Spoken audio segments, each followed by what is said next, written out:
we are dealing with all the things. So that's my introduction with all of you. Thank you. Thanks, Malini ji. Then Shikha ji. Hello, sir. Happy Teachers' Day. Thank you so much. Hello, friends. I'm Shikha Singh. I'm also from Ghaziabad. I am a fashion designer by profession, and I have my studio in Ghaziabad. So I'm also a housewife, and I'm a mother of a child aged 11 years. So that's about me. Thanks, Shikha ji. Kirti ji. Yeah, hello sir, hello everyone. Myself Kirti, And you and can I'm put the video on actually so that everybody can see you also. yes sir, my video's on. I'm a housemaker, homemaker, and I'm a mother of a 6-year-old child. And I've been introduced to this world of astrology via Malini ma'am, and I'm a Reiki healer as well. That's Thanks. all. So we have a lot of wonderful people with us, and I think we can start now. Last time we were talking about the information that we need for making an horoscope. उसमें हम लोगों ने बात की थी about the place of birth. Then we talked about date of birth also, and we were talking about basically the various calendars that we use in our system. और उसमें हम लोगों ने सोलर कैलेंडर डिस्कस किया था detail में कि जो सोलर कैलेंडर है that is based on the movement of the sun in the zodiac. जैसे ही sun 0 degree of the zodiac को एंटर करता है वैसे ही एक नए साल की शुरुआत हो जाती है. और जैसे जैसे सन साइन चेंज करता है वैसे वैसे एक नया महीना शुरू हो जाता है. और साल में 12 महीने होते हैं, जोडियक में 12 ही साइन हैं. तो this calendar exactly coincides with the English calendar, so there is no problem. और करीब 15 अप्रैल को सन जो है जो एंटर करता है एरीज साइन में या 0 डिग्री ऑफ द जोडियक, तो हमारा वो स्टार्ट ऑफ द ईयर होता है.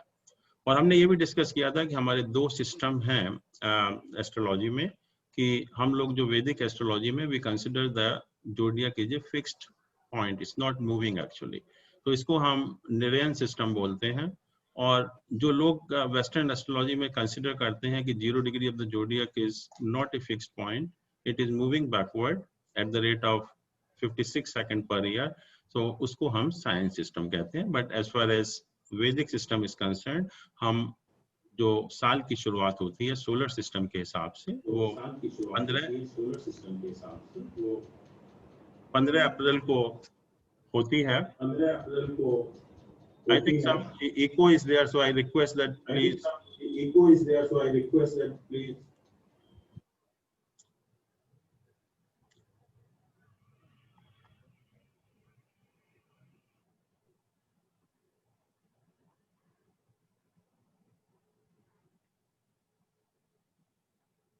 So these were the names of 12 months of the year.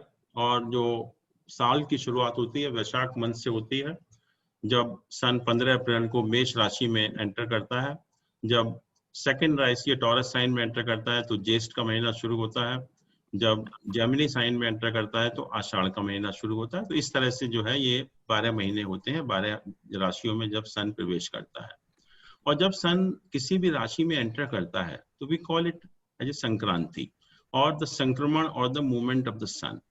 And sun, as you know, that is our god because it's a planet of energy. We get all the energy from the sun alone, and we exist only because of the sun actually. तो इसको हमने ईश्वर माना, और ईश्वर मानने की वजह से जब भी सन जो नई राशि में एंटर करता है तो हम उसको सेलिब्रेट करते हैं. जैसे हम लोग हाउस वार्मिंग करते हैं जब नए घर में जाते हैं, तो ऐसे ही जब सन नई राशि में एंटर करता है तो उसको हम संक्रांति कहते हैं. तो साल में 12 संक्रांतियां होती हैं जब 12 राशियों में सन अलग अलग एंटर करता है. बट उसमें भी जो एज ए लेमैन को एक ही संक्रांति का मालूम होता है, जो जिसको कि हम मकर संक्रांति कहते हैं.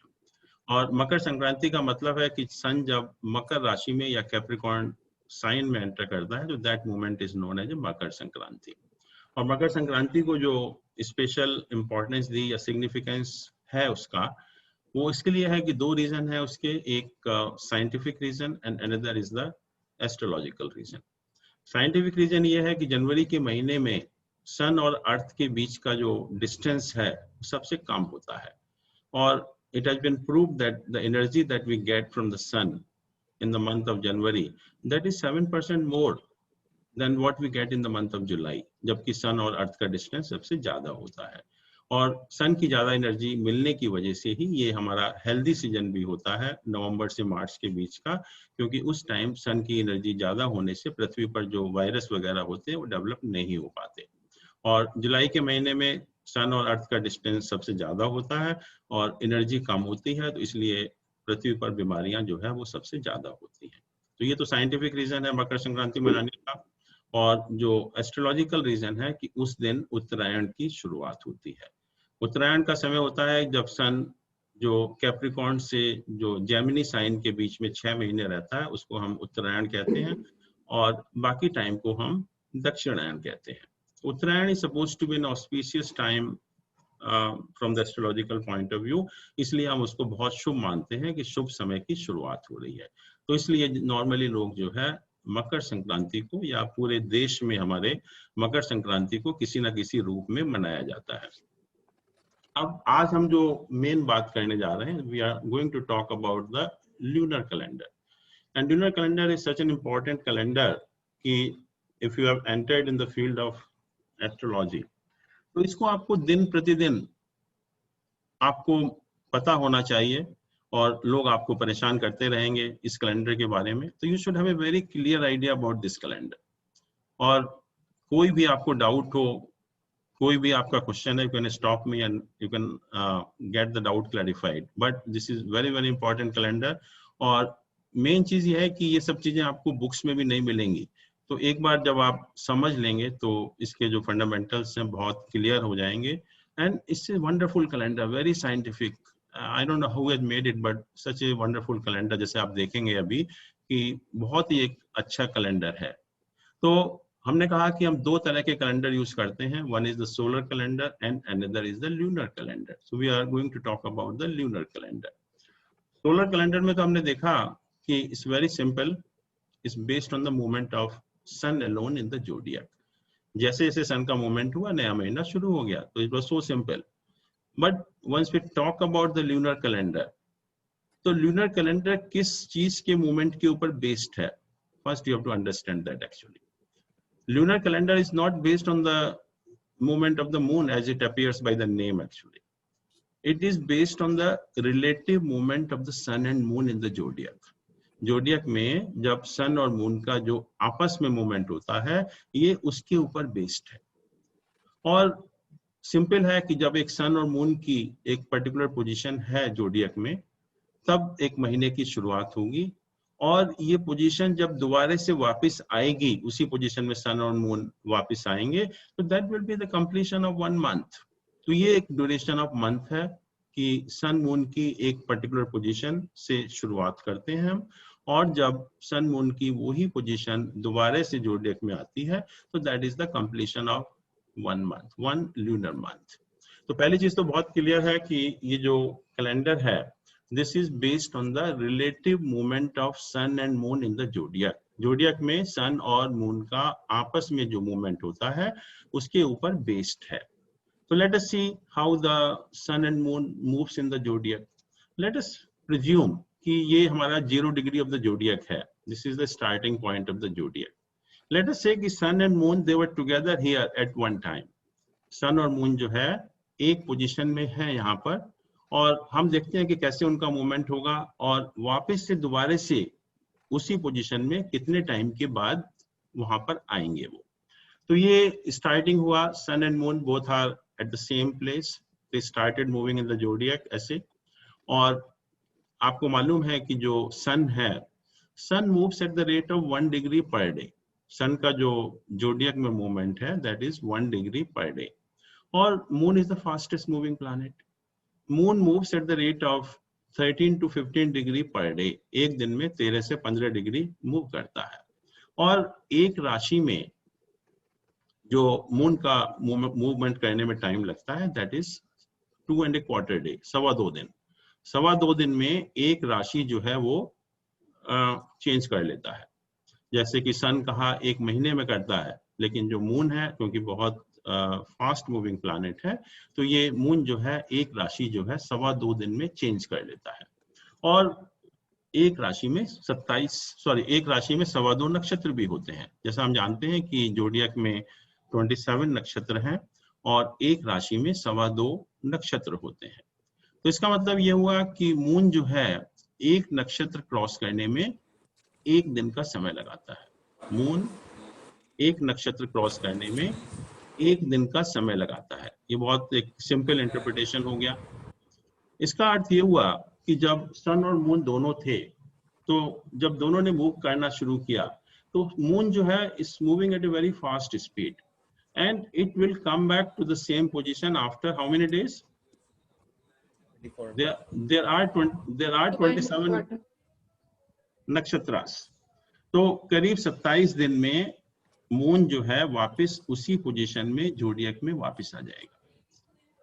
मून ने जो सन और मून ने मूवमेंट शुरू किया, तो हम मून का मूवमेंट कंसीडर कर रहे हैं। मून एक नक्षत्र को क्रॉस करने में एक दिन का समय लगाता है, तो इसलिए 27 नक्षत्र क्रॉस करने में जो 27 दिन का समय लगाएगा करीब करीब, और 27 दिन के बाद it will come back to the same position. And this is not exactly 27, this is 27.32 days. Exactly 27.32 days में मून जो है वापस उसी पोजीशन में आ जाता है। अब सन भी तो मूव कर रहा है, sun is also moving, sun is not stationary. तो जब 27 दिन में वापस आया यहाँ पर, तो मून को क्या हुआ? Moon has moved by 27 degree, क्योंकि एक दिन में जो है मून सन जो है 1 डिग्री मूव करता है। तो by the time it came back here, sun has gone somewhere here 27 degree ahead यहाँ से। तो अब उसी पोजीशन में होने के लिए मून को फर्दर मूव करना पड़ेगा कुछ दिन, और 27 डिग्री है तो अप्रोक्सीमेटली 2 दिन जो है वो और आगे उसको मूव करना पड़ता है, और फिर एग्जैक्टली 29.5306 दिन के बाद, डेज के बाद, they come back to the same position. फिर उनकी पोजीशन जो है फिर दोबारा से वही हो जाती है। तो इसका अर्थ ये हुआ कि जब सन मून एक पर्टिकुलर पोजीशन से मूव करना शुरू किए जोडियक में, और दोबारा से उसी पोजीशन में वापस आने के लिए उनको करीब it takes about 29.5 days to come back to the same position, and that is the duration of a lunar month. तो lunar month का जो duration हुआ, it is neither 30 days nor 31 days, it is 29.5 days. So it's entirely different from the solar calendar or the English calendar. जैसे वहाँ 30 और 31 दिन का महीना होता है सोलर में और इंग्लिश में, यहाँ lunar month में each month is exactly of 29.5306 days. So this is the difference. Now question is कि when the lunar month starts, lunar month का जो है starting कब होता है? आप देखते हैं कि जब कोई भी lunar month start होता है, आप डे टू डे लाइफ में देखते हैं कि जब पूर्णिमा का दिन होता है तो lunar month का स्टार्ट होता है। जैसे भाद्रपद वगैरह महीना शुरू हुआ था, तो जब पूर्णिमा हुआ तो उस महीने का स्टार्ट हो गया, और जब तक नेक्स्ट पूर्णिमा आती है, तो that is the duration of 1 lunar month. और पूर्णिमा का अर्थ क्या है? What is the Purnima means? Purnima means कि यहाँ पर सन और मून के बीच का डिस्टेंस इज 180 डिग्री। यहाँ पर सन और मून के बीच का डिस्टेंस 180 डिग्री है। उस दिन को हम पूर्णिमा कहते हैं, जब sun and moon they are opposite to the earth, they have a distance of 180 degree, they are 180 degree apart. तो ये पूर्णिमा का दिन हुआ जब सन और मून के बीच का डिस्टेंस 180 डिग्री है। फिर ये धीरे धीरे इनका डिस्टेंस कम होता है, कम होते होते एक पोजीशन आ जाती है जब दोनों फिर साथ में आ जाते हैं, और जब सन और मून दोनों इकट्ठा हो जाते हैं, या हम कहें कि सन और मून के बीच का डिस्टेंस 0 डिग्री हो जाता है, तो उस दिन को हम कहते हैं अमावस्या, और रादर द न्यू मून। हम कहते हैं उस दिन जो है न्यू मून होता है, कि जब सन और मून का डिस्टेंस 0 डिग्री हो जाता है, या सन और मून दोनों इकट्ठा हो जाते हैं, राइट। अब फिर क्या होता है? फिर डिस्टेंस बढ़ना शुरू होता है, और धीरे धीरे फिर ये डिस्टेंस बढ़ के यहाँ पर फिर 180 डिग्री हो जाता है। And this is your complete 1 lunar month. It starts from Purnima or the full moon day, then we have new moon day or the Amavasya, and again we have the Purnima or the full moon day. So that is the duration of 1 lunar month. And as I told you that this duration is of 29.5306 days. It is neither 30 nor 31. It is always exactly 29.5 days. Right? अब हमने क्या किया कि ये जो पूर्णिमा और अमावस्या और फिर अमावस्या से पूर्णिमा, इस मंथ को हमने दो पार्ट में डिवाइड किया कि जो पहला पार्ट है that is from purnima to amavasya and the second part is from amavasya to purnima. और जो पहला पोर्शन है जो पूर्णिमा से अमावस्या का तक का टाइम है, इसको हमने कहा कृष्ण पक्ष। कृष्ण पक्ष इसलिए कहा कि इस पीरियड में moon is getting darker, that's why we call it Krishna Paksha. और अमावस्या से जो पूर्णिमा का समय है उसको हमने कहा शुक्ल पक्ष। Shukla means brighter, moon is getting brighter during this particular time. तो एक ल्यूनर मंथ को हमने दो पक्ष में डिवाइड किया, दो फोर्टनाइट में डिवाइड किया।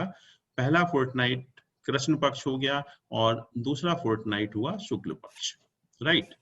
और जो महीने की शुरुआत हुई हमेशा पूर्णिमा से होती है और जब नेक्स्ट पूर्णिमा आती है that is the duration of one lunar month.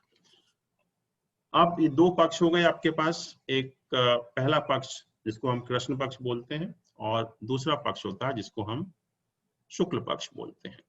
अब जैसा आप जानते हैं कि हर पक्ष में 15 तिथियां होती हैं, हर पक्ष में 15 तिथियां होती हैं। 15 उसको हम डेट्स कह सकते हैं कि ईच पक्ष हैज 15 डेट्स, या तिथि हम उसको हिंदी में बोलें कि हर पक्ष में 15 तिथियां होती हैं।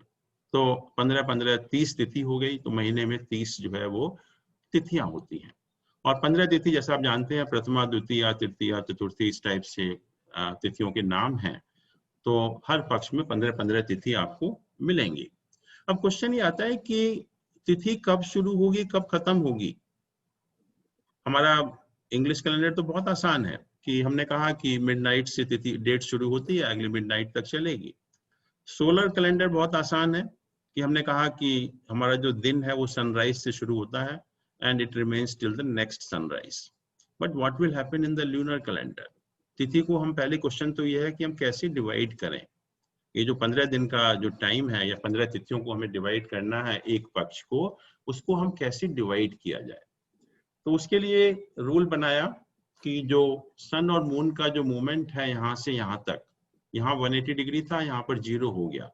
तो सन और मून का जो आपस का मूवमेंट था that is from 0 to 180 degree. इसका मतलब जो इनके दोनों के बीच में जो डिस्टेंस में वेरिएशन हुआ दैट इज 180 डिग्री। तो हमने क्या किया कि 180 डिग्री को 15 इक्वल पार्ट्स में डिवाइड कर लिया। 180 डिग्री को 15 इक्वल पार्ट्स में डिवाइड कर लिया। तो जब 180 को आप 15 से डिवाइड करेंगे तो यू गेट 12 डिग्री। 12 डिग्री इसका अर्थ ये हुआ कि जैसे जैसे सन और मून का डिस्टेंस 12 डिग्री से वेरी करेगा वैसे वैसे एक तिथि आपकी पूरी हो जाएगी। जैसे यहाँ पर सन और मून के बीच का distance is 180 degree. So as soon as it becomes 168 degree, so that is the end of first तिथि। फिर जैसे ही 156 होगा दूसरी तिथि खत्म हो गई, फिर जैसे ही 144 होगा थर्ड तिथि खत्म हो गई। तो इस तरह से जैसे जैसे सन और मून के बीच का डिस्टेंस 12 डिग्री वेरी करता है वैसे वैसे एक तिथि आपकी खत्म हो जाती है। And that is the exact duration of one lunar तिथि। और क्वेश्चन ये है कि ये तिथि खत्म कब होगी, कब शुरू होगी, और जो it all depends on the movement of earth, sun and the moon actually। और इनका कोई फिक्स टाइम नहीं होता, ना ही ड्यूरेशन फिक्स्ड है ना ही टाइम फिक्स्ड है। तो ये तिथि जो है महीने के दिन के या रात के किसी टाइम शुरू हो सकती है और किसी टाइम भी खत्म हो सकती है। तो एक लेमैन क्या करेगा? हर आदमी तो पंचांग लेके घूम नहीं सकता, क्योंकि पंचांग में हमारे लिखा होता है कि पहली तिथि इस टाइम शुरू हो रही है, दूसरी तिथि इस टाइम शुरू हो रही है। और आप देखेंगे all odd time, some time दिन में 1 बजे शुरू हो रही है, 6 बजे शुरू हो रही है, रात को 12 बजे शुरू हो रही है। तो as an astrologer you can see the panchang and find out कि ये तिथि कब शुरू हो रही है। लेकिन लेमैन क्या करे? ये तो मुसीबत हो गई उसके लिए। ही कांट कीप पंचांग all the time with him और बार बार देखता रहे कि इस समय कौन सी तिथि चल रही है। तो उसके लिए एक रूल बनाया गया कि सनराइज के टाइम जो भी तिथि होगी, क्योंकि हमारा जो वैदिक एस्ट्रोलॉजी में the day starts with the sunrise, reference point is always sunrise time. तो ये कहा गया कि सनराइज के टाइम जो भी तिथि होगी उस तिथि को उस दिन की तिथि इंडिकेट किया जाएगा पंचांग में, या हम कहें कैलेंडर में। उसको हमें इंडिकेट करेंगे कि आज मान लीजिए कि कोई अष्टमी तिथि है फॉर एग्जांपल, और अष्टमी तिथि सनराइज 6 बजे हुआ, तो 6 बजे वो चल रही थी, at the time of sunrise it was ashtami tithi, तो हमने पंचांग में उसको अष्टमी दिखा दिया, या जो भी कैलेंडर बना उसमें हमने अष्टमी तिथि लिख दी उसके अंदर जो है, और वो तिथि जो है वो आधे घंटे में 15 मिनट में खत्म हो गई सनराइज के बाद, तो हमारी 9वीं तिथि शुरू हो गई। बट आज की तिथि जो पंचांग में या कैलेंडर में है वो अष्टमी दिखाई गई। Now a layman gets confused कि क्या करे क्या ना करे। और आप देखते हैं कि जितने भी जो हमारे फेस्टिवल होते हैं, हिंदू फेस्टिवल हो या इवन मुस्लिम फेस्टिवल हो, they are based on the lunar calendar only, they always based on the lunar calendar. तो ये क्वेश्चन आता है बार बार, और जैसा हम लोग देखते भी हैं, ऑब्जर्व भी करते हैं, और प्रॉब्लम भी हमको होती है कि ये फेस्टिवल हम आज मनाएं या कल मनाएं, and it's always a source of controversy कि कोई कहता है आज दिवाली आज है, कोई कहता है कल है। वो इसीलिए क्योंकि लेमैन, मान लीजिए हमें दिवाली कार्तिक की अमावस्या को मनानी है, और कार्तिक की अमावस्या कैलेंडर में आज दिखाई हुई है, तो लेमैन तो कहेगा मैं तो I will go by the calendar, I am not concerned with all your पंचांग। तो आज अमावस्या दिखाई हुई है कैलेंडर में, तो आज मनाऊंगा। But now as an student of astrology और as an astrologer, you know कि हम दिवाली की पूजा शाम को करते हैं, और शाम के टाइम तो अमावस्या खत्म हो गई, मॉर्निंग में थी लेकिन कुछ टाइम के बाद चली गई, तो दिवाली पहले दिन हमें मनानी चाहिए थी जब अमावस्या थी उस टाइम जो है। तो सही तो वही है कि पहले दिन मनानी चाहिए, लेकिन जो लोग नहीं जानते हैं, जो लेमैन हैं, वो तो कैलेंडर से जाते हैं कि कैलेंडर में तो ये दिखाया हुआ है तो हम तो आज ही मनाएंगे इसको। तो ये है reason of controversy. It's not because of the fault of the calendar, it is just because of the ignorance, कि हमें सबको मालूम नहीं होता है कि इसका कंसेप्ट क्या है लूनर कैलेंडर का। और अब as an student of astrology, panchang में जब आप देखते हैं, पंचांग मीन्स की 5 एलिमेंट, 5 अंग, और 5 अंग में सबसे पहले तिथि आती है, तिथि, वार, नक्षत्र, योग और करण। तो सबसे पहले कॉलम में तिथि लिखी होती है कि आज कौन सी तिथि है, और वो तिथि समाप्त या शुरू कब हो रही है। तो हम लोग पंचांग से देख सकते हैं, और उसके हिसाब से जो भी हमें फेस्टिवल मनाना है, जो भी मुहूर्त का काम करना है, या जो भी उस पर्टिकुलर तिथि में काम करना है, तो उसके हिसाब से हम कर सकते हैं। There no need to get confused, because confusion उनके लिए है, लेमैन के लिए, बट नॉट फॉर अस। हम पंचांग में देखकर हमको पता लग जाता है कि ये तिथि कब से कब शुरू हो रही है, उसके हिसाब से हम अपना काम कर लेते हैं। तो ये जो कंफ्यूजन है ये इसी वजह से है कि तिथि का जो एग्जैक्ट टाइम है शुरू होने का और समाप्त होने का वो फिक्स्ड नहीं होता, इसका ड्यूरेशन भी फिक्स्ड नहीं होता। तो तिथि अलग अलग दिन पर अलग अलग टाइम पर शुरू होती है, अलग अलग उसका ड्यूरेशन होता है। बट द प्रिंसिपल इज कि सनराइज के टाइम जो भी तिथि होगी सनराइज के टाइम, उसको हम उस दिन की तिथि मानते हैं। तो this is the basic principle of this lunar calendar. अब आप पंचांग में देखते हैं बहुत बार कि तिथि वृद्धि हो गई, तिथि क्षय हो गई, तिथि खत्म हो गई, या तिथि जो है बढ़ गई। अब तिथि तो ना तो बढ़ेगी ना क्षय होगी, इट्स इम्पॉसिबल, बिकॉज हमने कहा कि जैसे जैसे सन और मून का डिस्टेंस 12 डिग्री होगा वैसे वैसे एक तिथि खत्म होगी। नेचुरली सन और मून का जो भी डिस्टेंस होगा उसका ड्यूरेशन है, it can't get over actually. तो ये दो कंसेप्ट हैं, एक तिथि वृद्धि का कंसेप्ट है और एक तिथि क्षय का कंसेप्ट है। तो भी हमें समझना चाहिए, क्योंकि उसके बारे में बार बार जब हम पंचांग देखते हैं तो एक तिथि गायब हो जाती है, या कभी 2 दिन हम एक ही तिथि को देखते हैं। तो ये कंसेप्ट क्या है, क्योंकि ये लोग पूछेंगे आपसे बार बार कि तिथि वृद्धि है या क्या तिथि क्षय है, क्या हो गया, वो तिथि खत्म हो गई या बढ़ गई, कैसे होता है। ना तिथि बढ़ती है ना तिथि क्षय होती है। It's only because of the principle कि सनराइज के टाइम जो भी तिथि होती है उस दिन की, उसको हम उस दिन की तिथि मानते हैं। तो let's consider this both the concept, तिथि वृद्धि और तिथि 6 का जो कंसेप्ट है वो दोनों हम जो है देखते हैं। अब मान लीजिए कि तिथि वृद्धि का एक कंसेप्ट हम देख रहे हैं और हमने कहा कि जो सनराइज के टाइम तिथि होती है वो ही उस दिन की तिथि मानी जाती है, और ये सनराइज है, ये सनसेट है, ये सनराइज है।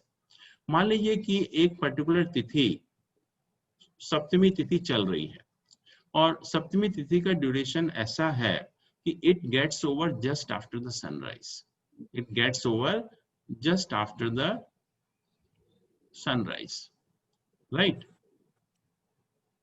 आपने देखा कि ये तिथि चल रही थी और ये तिथि का ड्यूरेशन ऐसा था कि ये सनराइज के जस्ट बाद खत्म हो गई। फिर हमारी अष्टमी तिथि शुरू हो गई, फिर हमारी अष्टमी तिथि शुरू हो गई, और अष्टमी तिथि का जो ड्यूरेशन है वो इस टाइप से है कि यहाँ सनराइज से जस्ट पहले वो खत्म हो जाती है, सनराइज से जस्ट पहले खत्म हो जाती है और फिर 9th तिथि शुरू हो जाती है। तो यहाँ पर हमने देखा कि सप्तमी तिथि दिखाई क्योंकि सनराइज के टाइम सप्तमी तिथि थी, और यहाँ पर क्योंकि ये अष्टमी तिथि थोड़ा सा अच्छा नहीं दिखाया हुआ, यहाँ पर अष्टमी तिथि सनराइज से जस्ट पहले खत्म हो गई तो हमने 9th तिथि शुरू हो गई। तो यहाँ 7वीं तिथि आई इस सनराइज में और इस सनराइज में आई 9th तिथि। तो हम कहेंगे कि अष्टमी तिथि 6 हो गई, अष्टमी तिथि जो है वो खत्म हो गई, अष्टमी तिथि खत्म हो गई, तो उसको दैट कंसेप्ट इज तिथि 6। ऐसे ही अगर हम तिथि वृद्धि का देखें तो इसमें अगर एक पर्टिकुलर टाइम में ये सनराइज है, ये सनराइज है, और ये सप्तमी तिथि सनराइज से जस्ट पहले खत्म हो गई। सप्तमी तिथि का ड्यूरेशन ऐसा था कि सनराइज से जस्ट पहले खत्म हो गई और अष्टमी तिथि हमारी शुरू हो गई, और अष्टमी तिथि is of slightly longer duration और नेक्स्ट सनराइज के बाद भी रहती है, थोड़े टाइम के लिए नेक्स्ट सनराइज के बाद भी रहती है। तो फिर क्या होगा, इस दिन को हमने अष्टमी दिखाई और इस दिन को भी अष्टमी दिखाई, 2 दिन जो है हमने एक ही तिथि पंचांग में दिखाई। तो ये कंसेप्ट होता है तिथि वृद्धि का, ये तिथि वृद्धि और तिथि 6। This is nothing but just because कि सनराइज के टाइम दो तिथि दो दिन में एक ही तिथि पड़ती है या एक तिथि बीच में नहीं पड़ती है सनराइज के टाइम, उसकी वजह से ये प्रॉब्लम हुई कि हमने जो पंचांग में दिखाना शुरू किया कि तिथि वृद्धि है या तिथि 6 है। लेकिन this is nothing to do with कि ये खराब है या अच्छा है। उसमें जो कुछ लोग कह देते हैं कि ये शुभ है या अशुभ है, there is nothing to do with that actually. और now as a student of astrology you know the exact time of start of each tithi. तो अगर आपको कोई भी काम करना है, कोई मुहूर्त करना है, कुछ फेस्टिवल मनाना है, तो आप उस फेस्टिवल के टाइम के हिसाब से देखकर ये मालूम कर सकते हैं कि वो फेस्टिवल हमें कब मनाना चाहिए। और हमें कंफ्यूज नहीं होना चाहिए कि ये 2-2 तिथि क्यों दिखाई जा रही है, एक फेस्टिवल 2 दिन क्यों मनाया जा रहा है। वो मनाते हैं because it's a problem of A layman, क्योंकि वो समझता नहीं है कि हम क्या करें और कैसे करें। तो इसीलिए बट पंचांग से देखकर आप मालूम कर सकते हैं हर तिथि का कि वो तिथि कब शुरू होती है, कब खत्म होती है, और उसी के हिसाब से हम कोई भी फेस्टिवल सेलिब्रेट कर सकते हैं। Now you see the beauty of this calendar. मैंने कहा कि जो ल्यूनर मंथ है दैट इज ऑफ 29.5 डेज। अगर हम मोटा मोटा करें 5306 नहीं लेते, लेट अस से कि lunar month is of 29.5 days, जबकि सोलर मंथ या इंग्लिश मंथ 30 या 31 दिन का होता है। तो जो सोलर ईयर होता है, जो इंग्लिश ईयर होता है, वो 365 प्लस डेज का होता है, 365 प्लस फ्यू आवर्स। और जो ल्यूनर ईयर हुआ, अगर हम 29.5 दिन का एक महीना लें और उसको 12 से मल्टीप्लाई करें तो that is 354 days. It is neither 360 nor 366 days. It is 354 days, and it will always remain 354 only. It will not vary. कि सोलर कैलेंडर तो 365 दिन का है और जो lunar calendar है that is 354 days, and all festivals are being celebrated as per the lunar calendar, not as per the solar calendar. तो क्या होगा, 11 दिन का डिफरेंस आ गया एक साल में। इसका अर्थ ये हुआ कि जो एक फेस्टिवल हम मना रहे हैं वही फेस्टिवल अगले साल 11 दिन पहले पड़ना चाहिए, वही फेस्टिवल 11 दिन पहले पड़ेगा। जैसे मान लीजिए कि दिवाली किसी ने 15 नवंबर को मनाई और अगले साल आप देखेंगे 4 नवंबर को मनती है, 11 दिन पहले, और अगले साल 23 अक्टूबर को मनती है, और उसके बाद हम क्या करते हैं, again it comes back to the same position, 15 नवंबर को आ जाती है। तो ये जो 11-11 दिन का अंतर है, this is allowed only for 2 years। 11-11 दिन का जो अंतर है ये 2 साल के लिए अलाउ किया जाता है, और इसीलिए आप देखते हैं कि जो भी फेस्टिवल हमारे होते हैं 2 साल 11-11 दिन पहले पड़ते हैं, और तीसरे साल they come back to the original position. तो हम क्या करते हैं कि इन दोनों कैलेंडर को एडजस्ट करने के लिए, इंग्लिश कैलेंडर और लूनर कैलेंडर को एडजस्ट करने के लिए, हम हर तीसरे साल लूनर ईयर में 1 महीना ऐड कर देते हैं, और उस साल जो है लूनर ईयर 13 महीने का होता है, 12 महीने का नहीं होता। और जैसे ही हम लूनर ईयर 13 महीने का करते हैं, तो then the calendar coincides with the solar calendar, और हमारे फेस्टिवल फिर हमारे उसी डेट के आसपास आ जाते हैं। और आपने देखा होगा कि जो मुस्लिम कैलेंडर है उसमें भी they use the lunar calendar only, but the difference is कि there is no system of adjustment in that calendar actually.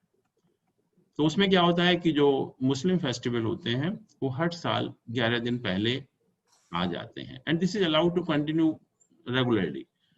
इसमें कोई एडजस्टमेंट का नहीं है, आज एक फेस्टिवल है तो अगले साल 11 दिन पहले होगा, फिर 11 दिन पहले होगा। और आप देखते भी हैं इसीलिए कि जो रोजे वगैरह भी होते हैं, कभी आप देखते हैं जाड़ों में पड़ते हैं, कभी गर्मियों में पड़ते हैं, कभी बरसात में पड़ते हैं, क्योंकि उनके यहाँ कोई एडजस्टमेंट करने का सिस्टम नहीं है।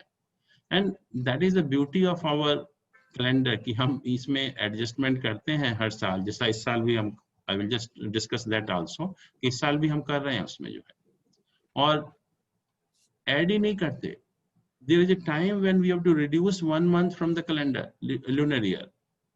एक टाइम ऐसा भी आता है कि एडजस्टमेंट के पर्पस के लिए हमें ल्यूनर ईयर से 1 महीना कम करना पड़ता है, and that year lunar year is of 11 months, not 12 months.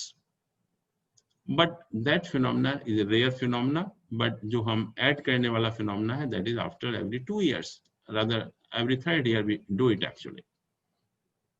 अब जो मास कम करने की बात थी, 6 मास हम जिसको बोलते हैं, वो जो मैंने कहा कि बहुत ही रेयर फिनोमेना होता है, and that can happen only after 19 years और 141 years.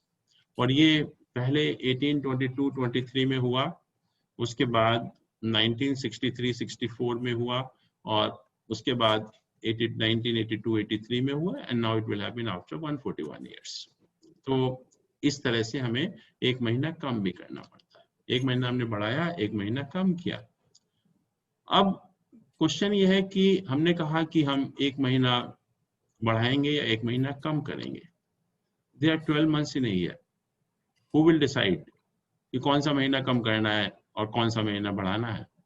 And it can't be left to the whims and fancies of the individuals, because the calendar is very scientific. Nothing has been left to the whims and fancies.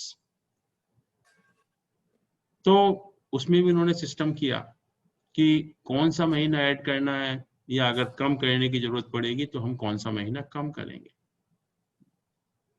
अधिक मास का जो system है वो ये है कि जिस महीने के दौरान, मतलब वन पूर्णिमा टू अनदर पूर्णिमा, सन राशि परिवर्तन नहीं करता, जिस महीने के दौरान, जिस ल्यूनर मंथ के दौरान सन राशि परिवर्तन नहीं करता है, सन का कोई ट्रांजिट नहीं होता है, that month is declared as a अधिक मास।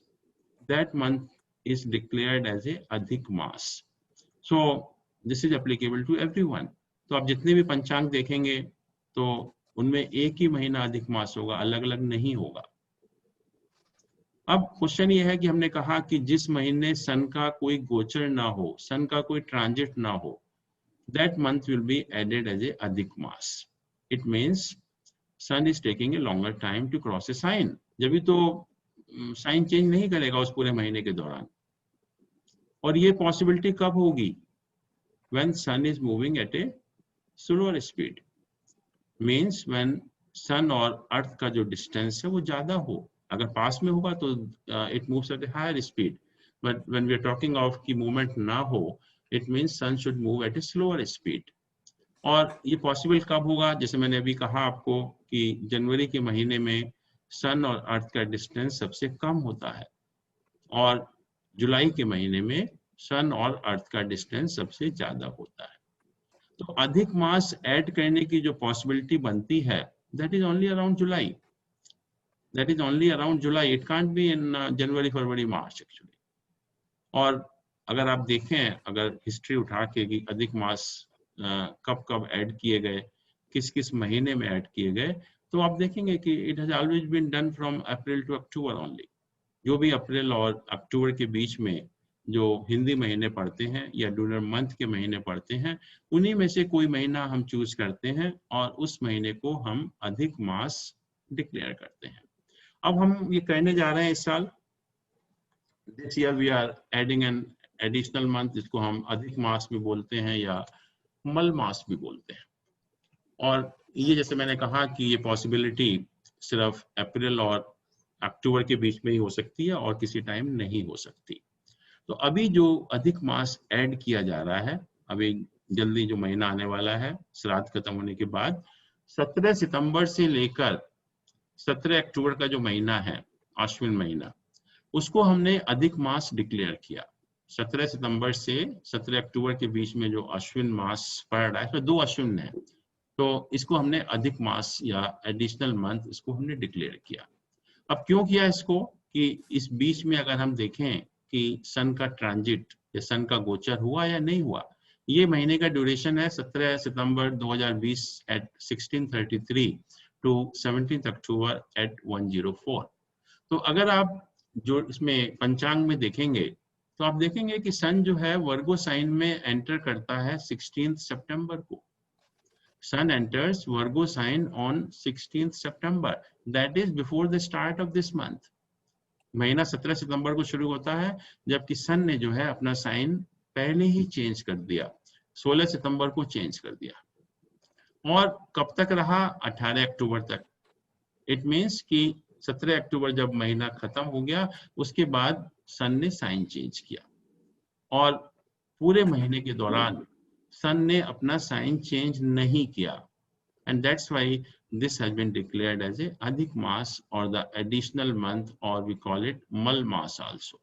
इस साल जो हम ऐड कर रहे हैं वो इसी बेसिस पर कि पूरे महीने के दौरान सन का कोई गोचर नहीं होता, सन का कोई ट्रांजिट नहीं होता, और इसमें आपको एक ही महीना मिलेगा। You can't get multiple months. There will be only one month when sun will not make any transit during one Purnima to another पूर्णिमा, और उसको हम कहते हैं अधिक मास, राइट।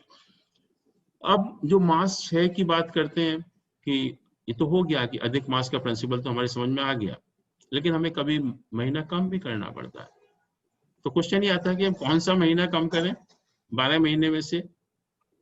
जैसे इसमें तो ये डिसाइड हुआ कि सन का कोई ट्रांजिट नहीं होना चाहिए, सन जो है उस महीने के दौरान गोचर नहीं करना चाहिए, और इसका just reverse opposite is the मास 6 प्रिंसिपल, कि जिस महीने में सन 2 बार साइन चेंज करेगा, that month will be declared, और या that month will be deleted from the lunar year that year actually. तो जिसमें सन 2 बार साइन चेंज करेगा, उस महीने को हम खत्म कर देंगे, उसको हम मास 6 कह के हम उस साल जो है लूनर ईयर सिर्फ हमारा 11 महीने का रह जाएगा। तो ये है, this is the entire concept of lunar year actually. But अभी आपने देखा, I tell you the beauty of this calendar, कि महीनों के नाम आपने देखे थे अभी, कि महीनों के नाम जो है ये वैशाख, ज्येष्ठ, आषाढ़, श्रावण, भाद्रपद, अश्विन, कार्तिकीय है। So what does this name indicate? ये नेम इंडिकेट यही करते हैं कि ये नक्षत्रों के ऊपर बेस्ड है। जो महीनों के नाम हैं वो नक्षत्रों के नाम के ऊपर बेस्ड है। इन महीनों के नाम जो भी हमारे हिंदी मंथ होते हैं, उन हिंदी मंथ के नाम जो नक्षत्रों के नाम हैं उसके ऊपर बेस्ड है। अब नक्षत्र तो 27 होते हैं, Why we have chosen only 12 nakshatra out of 27 months, 27 nakshatras? हमने इन 12 को ही क्यों चुना? पहला महीना वैशाखी क्यों रखा? ज्येष्ठ भी रख सकते थे।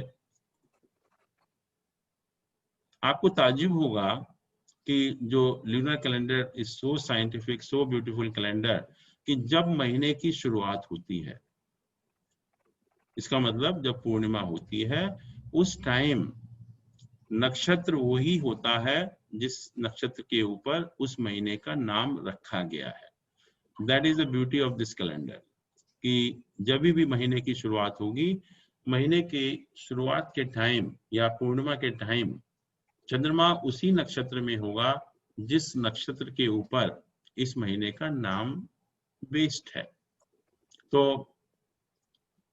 इतना हम लोग एडजस्टमेंट करते हैं, अधिक मास भी करते हैं, 6 मास भी करते हैं, और सब कुछ करने के बाद we come back to the same thing कि नक्षत्र वही आना। It's a wonderful thing, I don't know who has made this calendar, so scientific actually, कि इतना हम एडजस्टमेंट करने के बावजूद भी हम वहीं पहुंच जाते हैं।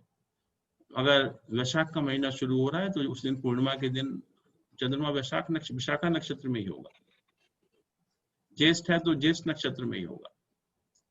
तो इस तरह से आप देखते हैं कि कैलेंडर जो है बहुत एक साइंटिफिक कैलेंडर है, बहुत I don't know how much intelligence they might have used actually to make this calendar. और सब कुछ करने के बाद हम जो है उसी पॉइंट पर पहुंच जाते हैं कि इवन नक्षत्र जो है वो कोइंसाइड करते हैं with the name of the month. तो ये सारे कंसेप्ट हैं अबाउट दिस लूनर कैलेंडर, और I hope it's clear to you, because ये ऐसा कैलेंडर है जिसका कि आपको दिन प्रतिदिन इस्तेमाल करना पड़ेगा।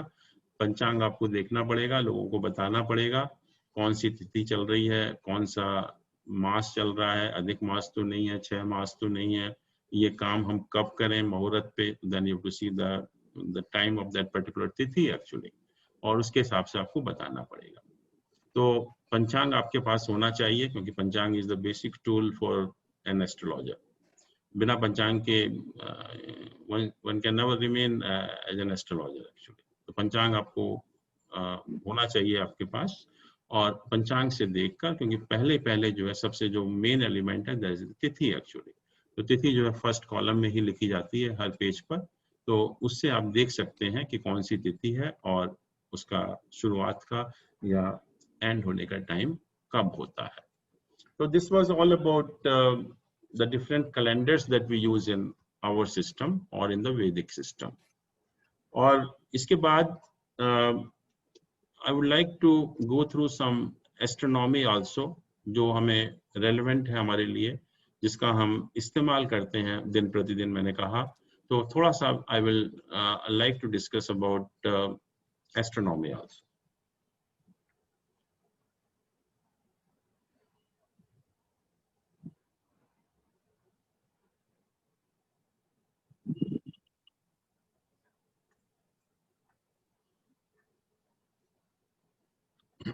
एस्ट्रोनॉमी में हम लोग सोलर सिस्टम की बात करते हैं, और सोलर सिस्टम में हम जानते हैं कि सन एक स्टेशनरी प्लैनेट है, it's not moving, and all the planets they are moving around the sun. सारे प्लैनेट जो है सन के अराउंड मूव करते हैं। और ये जो 2 प्लैनेट हैं, Mercury is the nearest planet to the sun, then we have Venus, then we have our earth actually, then Mars, Jupiter, Saturn, Uranus, Neptune, Pluto को हम छोड़ देते हैं अभी। तो मरकरी और जो वीनस प्लैनेट हैं they are between earth and the sun, और बाकी मार्स, जुपिटर, सैटर्न है they are away from the earth actually. तो ये जो 2 प्लैनेट हैं मरकरी और वीनस, इसको हम इनर प्लैनेट भी बोलते हैं, क्योंकि ये अर्थ और सन के बीच में होते हैं। और जो बाकी प्लैनेट है उसको हम आउटर प्लैनेट बोलते हैं, वो अर्थ से बाहर है। इसको हम इंफीरियर प्लैनेट और सुपीरियर प्लैनेट भी बोलते हैं। मरकरी और वीनस को हम इंफीरियर प्लैनेट बोलते हैं, और मार्स, जुपिटर, सैटर्न को हम सुपीरियर प्लैनेट बोलते हैं। क्यों बोलते हैं इंफीरियर और सुपीरियर? क्योंकि जैसा हमने देखा था when we discussed about the movement of each planet in the zodiac, कि सन और मरकरी का जो मूवमेंट है वो इस टाइप से है कि दोनों के बीच में maximum distance cannot be more than 29 degree at any point of time. At any point of time, the distance between the sun and the Mercury cannot be more than 29 degree. It means the, and ऐसे ही अगर सन और Venus का जो movement है कि सन और Venus के बीच में भी at a time distance cannot be more than 47 degree. और अगर हम अपने हॉरोस्कोप में देखें तो सन और मरकरी के बीच में ज्यादा से ज्यादा एक हाउस का डिफरेंस हो सकता है, और सन और वीनस के बीच में ज्यादा से ज्यादा दो हाउस का डिफरेंस हो सकता है, क्योंकि ये दोनों planet they are not allowed to move at any distance away from the sun. इनकी एक डिस्टेंस है, उसी डिस्टेंस के अंदर इनको रहना है, उससे ज्यादा दूर सन से नहीं जा सकते हैं. तो इसलिए because of this limitation they are known as a inferior planets. और जो बाकी प्लैनेट हैं they are free to move at any distance away from the sun, तो इसलिए हम उनको सुपीरियर प्लैनेट बोलते हैं. तो मरकरी वीनस को हम या इनर प्लैनेट बोलें या इंफीरियर प्लैनेट बोलते हैं. कई बार बुक्स में आप देखते हैं कि there is a mention of inferior planets also. ऐसे ही जो इनको हम बाकी प्लैनेट्स को सुपीरियर प्लैनेट्स बोलते हैं. और जो हमारा सोलर सिस्टम है, I am not going to discuss, but it's made of all the sun and all the planets, and also about all the satellites that we have of all the planets. Comets हैं, asteroids हैं, dwarf planets हैं, dust है, gas है ये. और जो main जो solar system का मास है that is in the sun actually. और बाकी जो दो मेन प्लैनेट हैं, Jupiter and Saturn. Jupiter is suppose to be the heaviest planet, उसमें सबसे ज्यादा उसका वेट है. और ये कमेट्स वगैरह विल नॉट डिस्कस एक्चुअली. थोड़ा सा एक प्लैनेट्स के बारे में हम लोग डिस्कस कर लेते हैं कि sun is okay, sun is a fixed planet, that distance etcetera we know. Mercury जो है वो भी नियरेस्ट टू द सन है, और इसको हम देख भी पाते हैं सनराइज और सनसेट के टाइम, क्योंकि ये सन के बहुत पास होता है, तो we can see it also. इसके कोई सैटेलाइट नहीं है सन का, सॉरी मरकरी का. ऐसे ही उसके बाद वीनस होता है, वीनस का भी कोई सैटेलाइट नहीं है. पर अगर हम मार्स को जाएं, जो हम आउटर प्लैनेट की हम बात करते हैं, तो आप देखते हैं कि जो मंगल के बेसिकली दो सैटेलाइट हैं, जिसको कि हम फोवोस एंड डाइमोस कहते हैं, fear and the terror actually. तो ये मंगल के या मार्स प्लैनेट के, इसको हम रेड प्लैनेट भी बोलते हैं, इसके दो सैटेलाइट्स हैं. जुपिटर है, it's the most massive planets, और कहते हैं कि it's larger than all the planets put together. सारे प्लैनेट्स को हम इकट्ठा कर दें उससे भी बड़ा है. So basically a heavier planet. और वही इसकी कैरेक्टरिस्टिक्स में भी है. मान लीजिए जुपिटर किसी के अगर लग्न में बैठा हुआ है, तो that person is a heavy person, he is lot of weight actually, he puts in lot of weight, क्योंकि ये हैवीएस्ट प्लैनेट है. तो जुपिटर जो है वो हैवीएस्ट प्लैनेट है. और जैसा हम लोगों ने देखा था कि एक साइन को क्रॉस करने में 1 साल लगाता है, और 12 साल के बाद it comes back to the same sign. तो यहाँ साइडरियल पीरियड इसका 11.86. साइडरियल पीरियड मींस कि the time taken to move around the sun actually. और जो पहले इसके सैटेलाइट्स बहुत कम थे, but recently large number of satellites have been discovered, और till July 2018 they discovered about 79 satellites. एक जुपिटर के 79 सैटेलाइट्स हैं. सो Jupiter in itself is a solar system, complete solar system actually. जिसके 79 satellites हों तो it's like a solar system only. और इसके जो 4 बड़े सैटेलाइट हैं उनको हम Io, Europa, Ganymede and Callisto कहते हैं. These are the bigger satellite, but most of the satellites are very small. They are even less than 6.2 miles in diameter, but it has large number of satellites. ऐसे ही शनि है. Shani is having the maximum distance from the sun, and this is the slowest moving planet. और इसका जो sidereal period है that is about 30 years, 29.46 years, कि एक sign को cross करने में 2.5 साल का समय लगाता है, और पूरी जोडियक को क्रॉस करने में it takes 30 years time, that is 29.46 years. इसके भी 10 सैटेलाइट हैं, और उसमें से जो मेन सैटेलाइट है टाइटन एंड लेपिटस है, और जो टाइटन है that is even bigger than the size of planet Mercury. अगर हम मून की बात करें तो moon is a satellite of earth. Earth के पास एटमॉस्फेयर है लेकिन मून के पास कोई एटमॉस्फेयर नहीं है। मून की अपनी कोई लाइट नहीं है, बट जो भी लाइट रिफ्लेक्ट होती है फ्रॉम द सन, तो इट रिफ्लेक्ट्स दैट लाइट। और मून की जो सबसे इंपॉर्टेंट चीज है about the orbit of the moon, it's orbit is not flat, it's orbit is inclined at an angle of 5 degree to the ecliptic. आप देखेंगे कि ये जो मेन चीज है, बहुत चीजों में हम इसका यूज करेंगे और this will explain most of the astronomical phenomenon also, कि जो पाथ है मून का, this is inclined at an angle of 5 degree to the ecliptic, it's not a flat path. ये है सन है, ये हमारा अर्थ मूव कर ही रही है और अर्थ के चारों तरफ जो है मून मूव कर रहा है, वो इसका सैटेलाइट है। अब क्वेश्चन ये है कि हम मून का डिफरेंट साइज देखते हैं। आज बहुत छोटा साइज है, फिर बढ़ रहा है, फिर पूर्णिमा का दिन आ जाता है और फिर उसका साइज कम होना शुरू हो जाता है। Why this size changes? Size ये चेंज क्यों होता है? और जैसे हमने कहा कि मून की अपनी लाइट नहीं है, जो भी सन की लाइट पड़ती है उसके ऊपर उसको रिफ्लेक्ट करता है।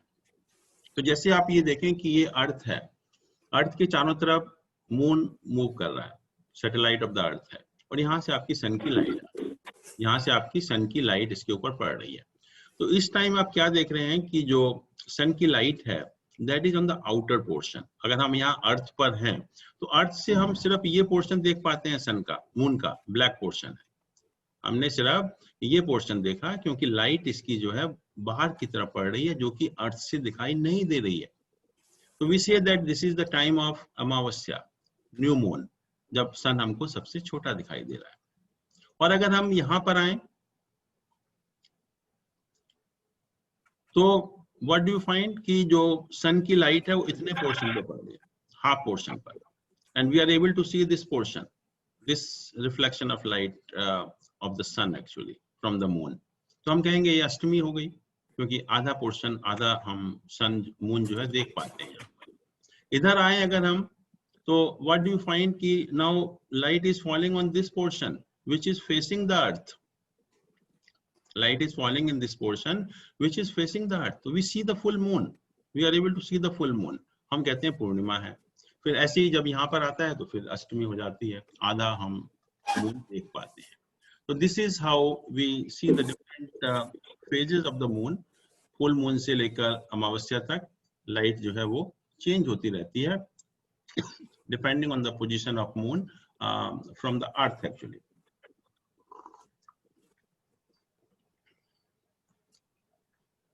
फिर ये लूनर एक्लिप्स और सोलर एक्लिप्स की बात होती है, क्या है, क्यों है। तो लूनर एक्लिप्स आप देख रहे हैं कि जब अर्थ जो है सन और मून के बीच में आ जाती है, जब अर्थ जो है सन और मून के बीच में आ जाती है, तो you are not able to see this, sun की जो लाइट, मून के ऊपर जो लाइट रिफ्लेक्ट हो रही थी, लाइट नहीं पड़ पाती, ये अर्थ जो है इसकी लाइट को रोक लेता है। तो हम कहते हैं कि लूनर एक्लिप्स हो गया। और लूनर एक्लिप्स के टाइम आप क्या देख रहे हैं कि sun and moon they are opposite to the earth. इसका मतलब सन और मून के बीच का जो डिस्टेंस है that is 180 degree. That is the day of purnima. कि लूनर एक्लिप्स अगर पड़ेगा तो it is possible only on the day of purnima, not on any other day. It will not fall on any other day. अब question वही आता है कि ये पूर्णिमा तो हर 15 दिन, हर महीने में आएगी एक बार, ये पूर्णिमा हर महीने में एक बार आएगी, तो हर महीने क्यों नहीं पड़ता lunar eclipse? Why it is once in a while? उसका रीजन यही है, जैसा हमने अभी कहा कि जो मून का ऑर्बिट है it is not flat, it is inclined to the ecliptic at an angle of 5 degree. तो ये जो पॉसिबिलिटी होती है जब वो उसको रोक पाए पूरा सन की लाइट को, that is only rare, it will never happen on each purnima. अगर सोलर एक्लिप्स को देखें आप, तो ये मून है आपका, मून सन और अर्थ के बीच में आ जाता है। पहली चीज तो यह है कि जो सन एंड मून है, they are on the same side of the earth. तो हम जोडियक में देखेंगे कि इनके आपस की जो दूरी है that is 0 degree. They are together, it means it is the day of Amavasya और द न्यू मून डे। तो सोलर एक्लिप्स जो है it can be possible only during Amavasya. जैसे कि ल्यूनर एक्लिप्स जो है हमेशा पूर्णिमा के दिन पड़ता है, ऐसे ही सोलर एक्लिप्स जो है वो अमावस्या के दिन पड़ता है। और सोलर एक्लिप्स 3 तरह का होता है, एक पार्शियल होता है, एक फुल होता है, एक एनुलर होता है जब आप सन की चारों तरफ एक रिंग टाइप का देखते हैं। तो it depends on the different position of sun, moon and the earth actually. तो 3 टाइप का जो ल्यूनर एक्लिप्स हमारे यहाँ होता है। और क्योंकि मून का साइज कम है, अर्थ का साइज बड़ा है, तो जो ल्यूनर एक्लिप्स होता है वो ज्यादा ड्यूरेशन के लिए होता है, और जो सोलर एक्लिप्स होता है वो कम ड्यूरेशन के लिए होता है। सोलर एक्लिप्स साल में 1 या 2 हो सकता है, नॉट मोर देन 2, जबकि ल्यूनर एक्लिप्स जो है साल में 3 तक हो सकते हैं। ल्यूनर एक्लिप्स जो है साल में 3 तक पड़ सकते हैं, लेकिन सोलर एक्लिप्स या तो 1 होगा या 2 होगा, it can't be more than 2। Lunar eclipse को देखने में कोई नुकसान नहीं है, क्योंकि we are not seeing the light directly because moon is only reflecting the light of sun. तो बट सोलर एक्लिप्स को हम नहीं देखते हैं। Now the main thing about astrology जो हम बात करेंगे, we talk about the retrogression of planets. Planet वक्री होना, हम वक्री कहते हैं डायरेक्ट एंड रेट्रोग्रेड, कि प्लैनेट रेट्रोग्रेड क्यों होते हैं, उसका क्या इफेक्ट होता है, एस्ट्रोलॉजी में हम उसको कैसे डील करते हैं। पहली चीज तो यह है कि इन एक्चुअल प्रैक्टिस कोई भी प्लैनेट उल्टा मूव नहीं करेगा, they all have the direct motion. It is not possible that planet can have a retrograde motion. But question is कि sometimes from the Earth, it appears to be moving in the retrograde motion. उल्टा move करता हुआ दिखाई पड़ता है। जैसे कई बार हमने देखा है, ऑब्जर्व किया है कि आप ट्रेन से जा रहे हैं और एक ट्रेन दूसरी तरफ से आ रही है, तो हमें लगता है कि वो ट्रेन अपोजिट डायरेक्शन में मूव कर रही है। Why you feel like that? Because there is a relative motion between the two bodies. जब 2 bodies के बीच में relative motion होता है, then there is a possibility that sometime you feel that the other body is moving in a backward direction, opposite direction. वही चीज यहाँ पर planet के साथ applicable है कि जब 2 planet के बीच में relative movement होता है, तो उस टाइम कभी कभी हमको एक प्लैनेट रेट्रोग्रेड मोशन में मूव करता हुआ दिखाई पड़ता है फ्रॉम द अर्थ। मूव नहीं करता, but it appears to be moving in the backward direction from the earth. तो उसको हम कहते हैं कि प्लैनेट रेट्रोग्रेड मूव कर रहा है, या वक्री हम उसको बोलते हैं हिंदी में जो है। और वक्री के बारे में कहा गया कि 2 planet sun and moon, they never get retrograde, वो कभी वक्री नहीं होते, और बाकी प्लैनेट जो है वक्री होते हैं। और राहु केतु है वो हमेशा ही वक्री होते हैं, they always move in the retrograde motion. अब क्वेश्चन ये होता है कि सन और मून रेट्रोग्रेड क्यों नहीं होते, उनमें क्या खास बात है कि सन और मून रेट्रोग्रेड क्यों नहीं होते। जैसा मैंने कहा कि जो रेट्रोग्रेड मोशन का प्रिंसिपल है, that is only based on the relative movement of the 2 planets, 2 bodies. अगर उसमें एक बॉडी स्टेशनरी है, then it can never appear to be moving in the retrograde motion. तो अगर हम सन को कंसीडर करें, तो sun is a stationary planet, sun is not moving. It means there cannot be a relative movement between the sun and a planet. तो retrograde होने का सवाल ही नहीं है, सन रेट्रोग्रेड हो ही नहीं सकता, क्योंकि आपस में जो रिलेटिव मूवमेंट है वो नहीं है।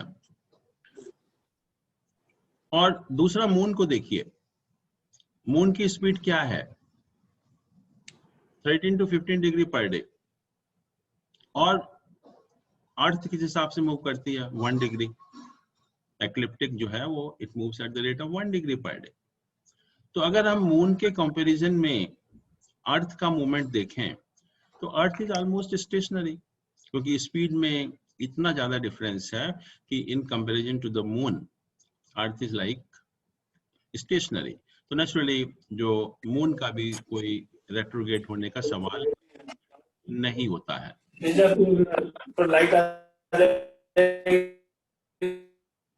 Kindly mute your audios because creating a lot of disturbance actually.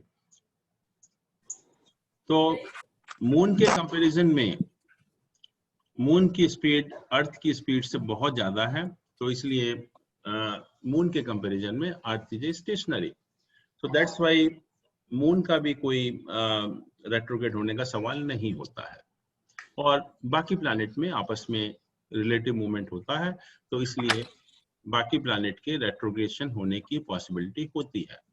अब जैसे हमने कहा कि दो तरह के प्लैनेट हैं, एक इंफीरियर प्लैनेट और एक सुपीरियर प्लैनेट्स।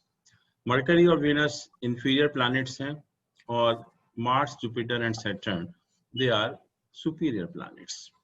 और जब इंफीरियर प्लैनेट्स, क्योंकि सन से दूर तो जा नहीं सकते, they can't move opposite to the sun, तो अब देखेंगे कि जब सन के बहुत पास होते हैं ये दो प्लैनेट मरकरी और Venus, then there is a possibility of being retrograde. और ये जो आउटर प्लैनेट्स हैं या जो सुपीरियर प्लैनेट्स हैं, जब ये सन से बहुत दूर होते हैं या सन के अपोजिट होते हैं, उस time there is a possibility of retrogression of this planets. अब अगर आप एक्चुअल में देखें कि कितने टाइम तक ये प्लैनेट रेट्रोग्रेड होते हैं, उसमें आप देखेंगे कि मरकरी जो है साल में 3 बार रेट्रोग्रेड होता है। मरकरी जो है साल में 3 बार रेट्रोग्रेड होता है, and each time it gets retrograde for 24 days. Each time it will get retrograde for 24 days. तो एक छोटा सा क्वेश्चन है, can I जी। ask? जी, अगर मर्क्यूरी और सन एक साथ एक हाउस में है, if they are associated in conjunction with each other in the same house, right, this would mean Mercury is very close to Sun. correct. So Mercury should be retrograde then? नहीं, this is what I'm saying. It won't be possible always.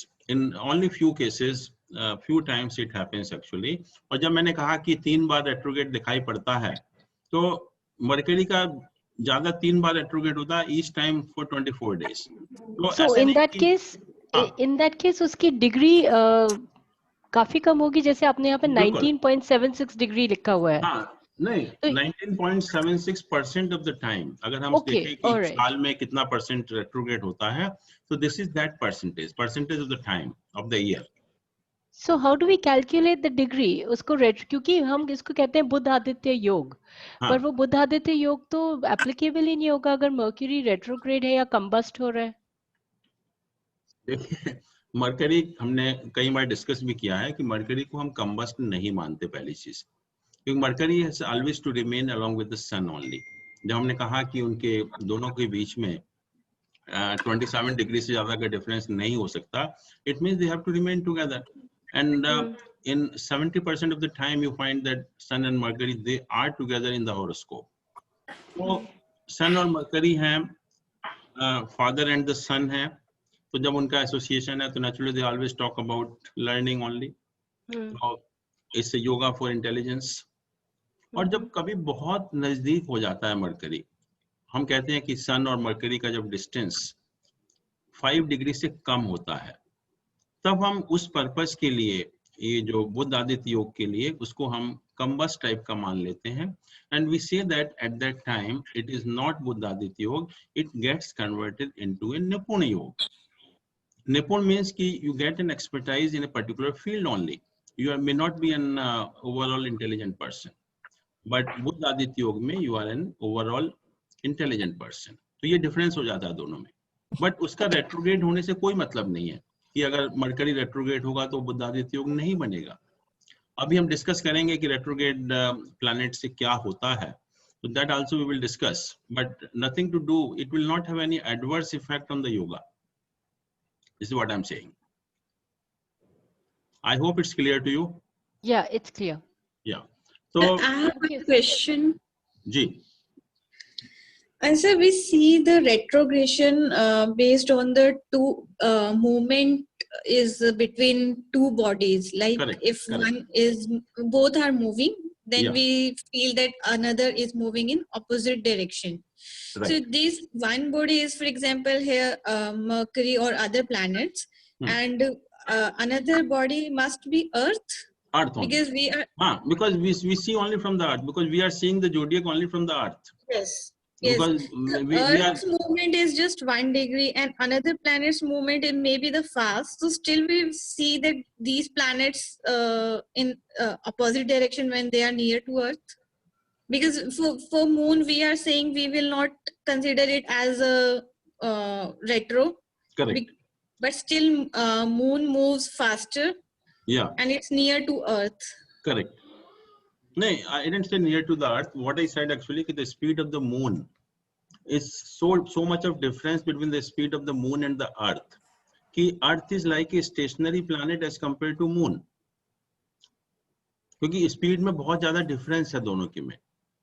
So for other planets also, Earth's movement is also very slow. हाँ, तो इसलिए उनका जो retrogression होता है कम होता है बहुत. ये जो बाकी प्लैनेट आप देखेंगे यहाँ पर, जैसे मरकरी 3 बार रेट्रोग्रेड होता है, और सैटर्न जो होता है वो साल में 1 बार ही रेट्रोग्रेड होता है, और इसका मूवमेंट बहुत स्लो होता है, तो इसलिए ज्यादा टाइम के लिए रेट्रोग्रेड होता है. तो सैटर्न का 1 साल में रेट्रोग्रेड होता है 140 डेज के लिए, which is 36.39% of the time of the year. जैसे आजकल आप देख रहे हैं कि शनि रेट्रोग्रेड चल रहा है, और ये रेट्रोग्रेड रहेगा till I think 28th of September actually. Jupiter है वो भी 1 साल में 1 बार रेट्रोग्रेड होता है, और वो होता है 120 डेज के लिए, और यू कैन से कि 30.24% of the time it remains retrograde. मंगल और जो वीनस हैं ये रेट्रोग्रेड कम होते हैं, और ये 2 साल में 1 बार रेट्रोग्रेड होते हैं. मंगल जो रेट्रोग्रेड होता है 2 साल में 80 डेज के लिए होता है, और you can say 9.33% of the time of the year. और वीनस जो है 2 साल में 1 बार रेट्रोग्रेड होता है 42 डेज के लिए, that is 7.22% of the time of the year. Now the question is कि what will happen astrologically if the planet is retrograde. So what implication we have on our predictions or the astrological analysis? That is more important. ये तो astronomical phenomenon है सारे के सारे, ये all depends on how the planets are moving. And but question is कि we are concerned only with the effect on our prediction or on our analysis. उसमें ये कहा, I'm sorry, I'm disturbing you again. एक छोटा सा question और है. जब हम रेट्रोग्रेड बोलते हैं, तो अगर जुपिटर के बीच में लेट्स से मार्स आ गया, अर्थ मार्स, तो हम रेट्रोग्रेड किसको बोलेंगे? क्योंकि सारी प्लैनेट्स मूव कर रहे हैं. तो relative to India the earth's movement, कोई भी प्लैनेट बीच में आ जाएगा उसके रिलेटिव. इसका मूवमेंट है सो कॉम्प्लिकेटेड कि we cannot analyze here because these are very astronomical phenomena. किस तरह से मूव करते हैं, एक पर्टिकुलर टाइम ही आता है जब वो दिखाई पड़ते हैं moving in the retrograde motion, not all the time actually. So that all depend. अगर मैं उसको डायग्राम से आपको बता सकता हूँ यहाँ पर, that would have been better actually. क्योंकि डायग्राम से आप पूरा एनालिसिस कर सकते हैं कि कब वो दिखाई पड़ेगा, कब ऐसी पॉसिबिलिटी आएगी. But there is no need to going into those type of complication because this is all astronomical movement of all the planets. मतलब ये फिक्स्ड है कि 120 डेज में 140 डेज में 1 साल में 1 बार होगा ही होगा. ये फिक्स्ड है. हाँ, बट किस टाइम होगा, that all depends on the movement actually. जब भी वो किसी प्लैनेट को क्रॉस करेगा तो वही अपरेंट मूवमेंट उनका रेट्रोग्रेड दिखेगा जी.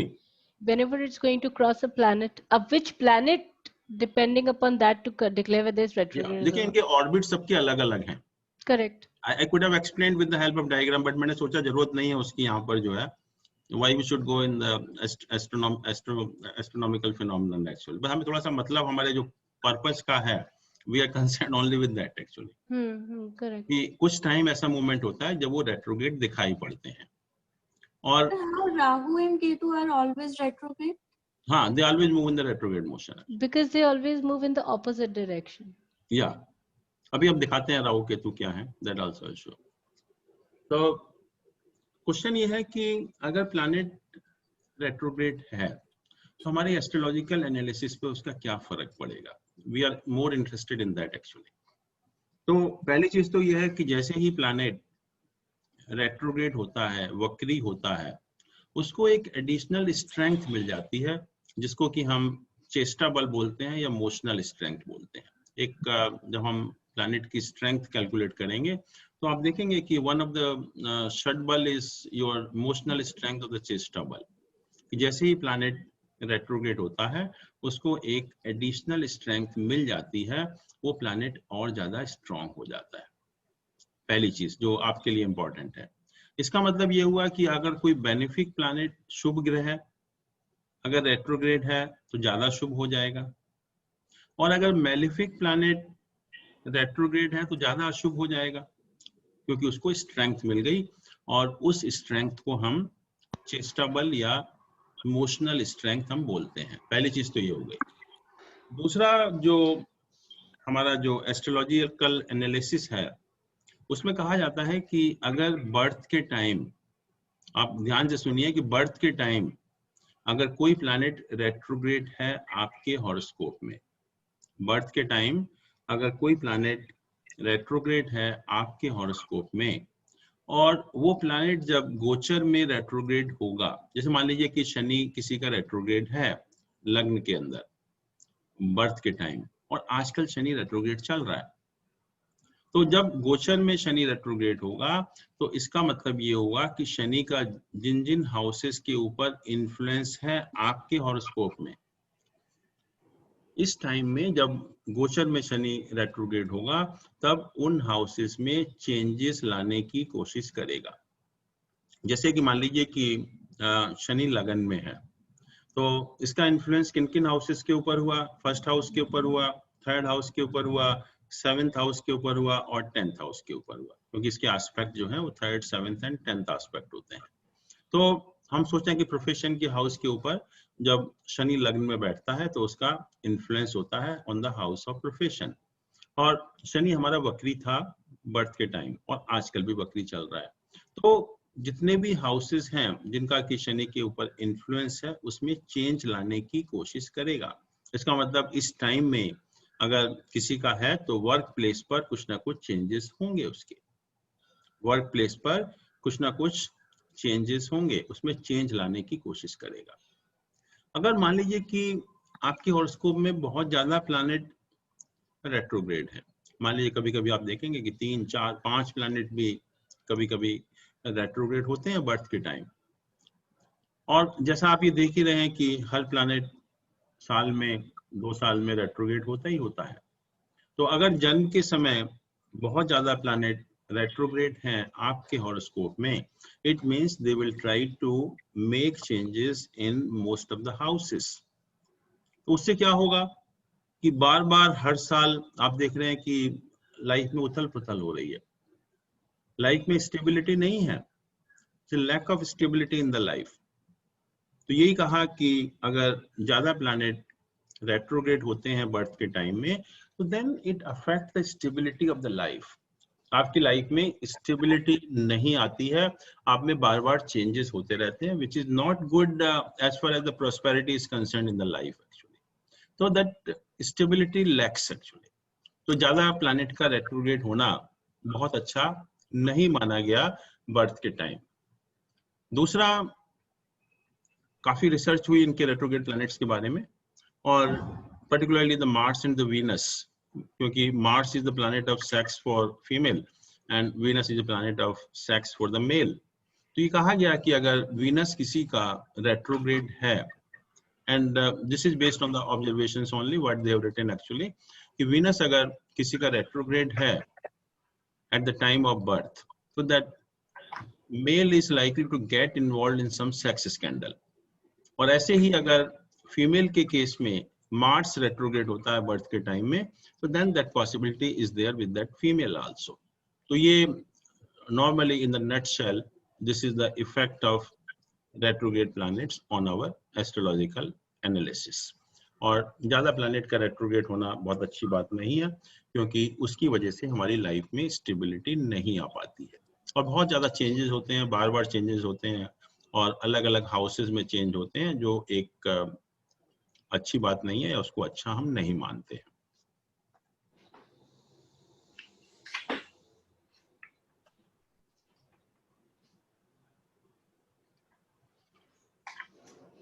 ये आपके राहु केतु हैं,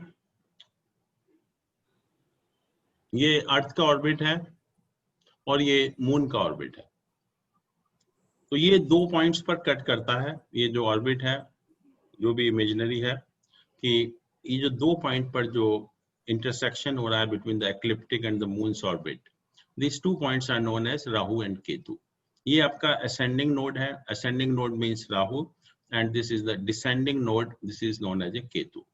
तो ये 2 पॉइंट हैं जो हम एज ए प्लैनेट कंसिडर करते हैं वैदिक सिस्टम में, but basically they are not the planet, they are only the 2 points of intersection of this ecliptic as well as the lunar orbit. तो ये हमारे राहु केतु इसमें होते हैं। A most important thing about this astronomy is about the changes that change in the seasons. आप देखते हैं कि अर्थ के ऊपर अलग अलग टाइम में सीजन चेंज होते रहते हैं। अब सीजन चेंज होने का रीजन क्या है? क्योंकि पहले हमने पूछा किसी से कि जैसे कहा कि जनवरी के महीने में सन अर्थ के बहुत पास होता है, तो यहाँ सर्दी क्यों होती है? Everybody ask the same question, but the reason for the season change is not that actually, it's only one thing, because earth axis is not vertical, it is tilted at an angle of 23 degree, and that is the main reason for change of the season at different places on the earth. और कैसे होता है कि जैसे यहाँ दिखाया गया है कि अर्थ की ऑर्बिट जो एक्सिस है इस तरह से है tilted, it's not vertical. अगर ये vertical होती तो पूरी अर्थ के ऊपर एक ही टाइम एक ही सीजन होता पूरी दुनिया में, सीजन अलग अलग होने की कोई बात ही नहीं थी, बट क्योंकि ये अर्थ की एक्सिस टिल्टेड है और ऐसे ही रहती है हमेशा, and this is the main cause of change in the seasons. जैसे आप ये देख रहे हैं कि सन है, सन के अराउंड जो अर्थ ये घूम रही है, ये इस तरह से घूम रही है, ये हमारा नॉर्थ पोल है, ये साउथ पोल है। तो आप देख रहे हैं कि इस time, this is the time of winter और से दिसंबर टाइम एक्चुअली, कि इस टाइम कौन सा पोर्शन एक्सपोज हो रहा है अर्थ का? That is the southern hemisphere. You see, only the southern hemisphere is getting exposed, and जो नॉर्दर्न हेमिस्फीयर है वहां पर सन की लाइट नहीं हो रही। तो कहते हैं कि सदर्न हेमिस्फीयर ठंडा होता है, ये हमारा गर्म होता है, नॉर्दर्न हेमिस्फीयर जो है, सदर्न हेमिस्फीयर गर्म है और ये हमारा ठंडा है समर में जो है, विंटर में मतलब। और ऐसे जब यहाँ पर आता है तो आप देख रहे हैं कि दोनों पोर्शन इक्वली एक्सपोज हो रहे हैं सन से, north as well as the south portion. तो ये फॉल हो गया या स्प्रिंग कहेंगे हम। ऐसे ही यहाँ पर देखेंगे तो you find that north portion is getting exposed, तो सदर्न हेमिस्फीयर में विंटर हो जाती है, नॉर्दर्न हेमिस्फीयर में गर्मी हो जाती है। तो इस तरह से सीजन चेंज होते हैं, and the only reason for change in the season is because the earth axis is tilted to the vertical at an angle of about 23 degree. So that is the main cause of change of seasons. This is what I wanted to tell you about lunar calendar as well as some portion of astronomy. And now I think it's your turn, and in case you have any doubt, any question, you are most welcome. So एक question है, अपने जितने भी constellations हैं, जो sun signs हैं, they are nothing but a constellation of stars which are outside the Milky वे।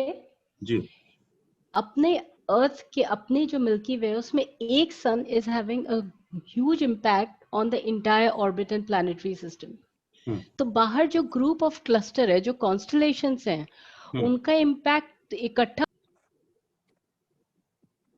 आवाज नहीं आ रही आपकी, you are not audible.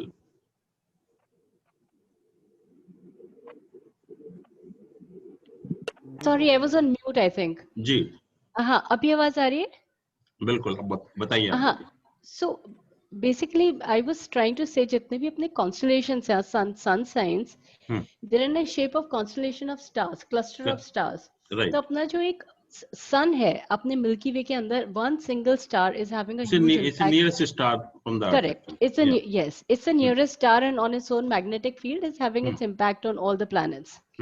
तो ये जो constellations हैं जो कि millions and millions of stars together they are falling their light, तो ये जो नेपच्यून और यूरेनस है वो closest in the arbitrary system है टू दोस कॉन्स्टलेशंस। तो हमने उनकी लाइट को सैटर्न और मार्स पर तो इफेक्ट हो रहा है, जुपिटर पर इफेक्ट हो रहा है उन कॉन्स्टलेशंस का, पर आप ये हमने देखेंगे, नेपच्यून और यूरेनस को छोड़ दिया है। हाँ, because you see the distance actually and they are such a slow moving planet. जैसे हमने कहा सैटर्न 2.5 साल में मूव करता है and they take 20 30 40 years. तो उसका जो इमीडिएट लाइफ के ऊपर जो हमारा सिस्टम है, वैदिक सिस्टम है, उसमें हम कहते हैं कि उसका इमीडिएट लाइफ के ऊपर इन्फ्लुएंस नहीं पड़ता या हमको फील नहीं होगा कोई इसका इन्फ्लुएंस। अब जैसे हमने कहा कि मांगलिक दोष होता है, तो हमने मंगल को कहा मेलिफिक प्लैनेट है, then why we consider Mangal only, why not Shani? Shani से भी तो दोष होना चाहिए, Shani is more malefic than Mangal, क्योंकि शनि जो है स्लो एक्टिंग प्लैनेट है, उसका इफेक्ट आपको धीरे धीरे होगा, पता नहीं चलेगा। But Mangal is a very fast acting planet, उसका इमीडिएटली जो भी तोड़फोड़ करना होगा वो कर देगा एकदम से जो है। तो ऐसे ही जो यूरेनस नेपच्यून है, जब सच ए स्लो मूविंग प्लैनेट की 20 30 40 इयर्स लगता है एक साइन को मूव करने में, तो हमारा सिस्टम है, दिस इज ए सिस्टम कि हम नहीं मानते उसको कि इमीडिएट लाइफ के ऊपर हमारा बहुत ज्यादा इफेक्ट उसका नहीं होता। ओके, या One question. जी, So when we have additional 1 month in the lunar calendar, right, so at that time, what we assume, or when moon is in which nakshatra? Because for all 12 months we have given one nakshatra name. So that is at the time of start of the month. जब महीना start होगा, जैसे हम अश्विन महीना शुरू होगा 17 सितंबर को, तो sun moon should be in the Ashwin nakshatra, that's all, but that is only at the time of start of the month. और मून तो हर दिन साइन नक्षत्र चेंज करेगा। no, on Purnima it's in particular nakshatra. Correct, जिसके ऊपर उसका नाम बेस्ड है, उस पूर्णिमा के दिन जो है वो चंद्रमा जो है उसी नक्षत्र में होगा। एंड जो सर एक एडिशनल मंथ ऐड हो जाएगा, तो फिर उस मंथ को कौन से नक्षत्र के नाम से बोलेंगे जिसमें स्टार्ट हुआ था?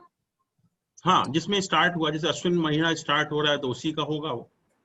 ओके। और सर जैसे मून जो है हमने बोला कि 12 डिग्री मूव करता है in a day, so we can say रफली 24 hours it takes to move 12 degree. Right, right, very correct.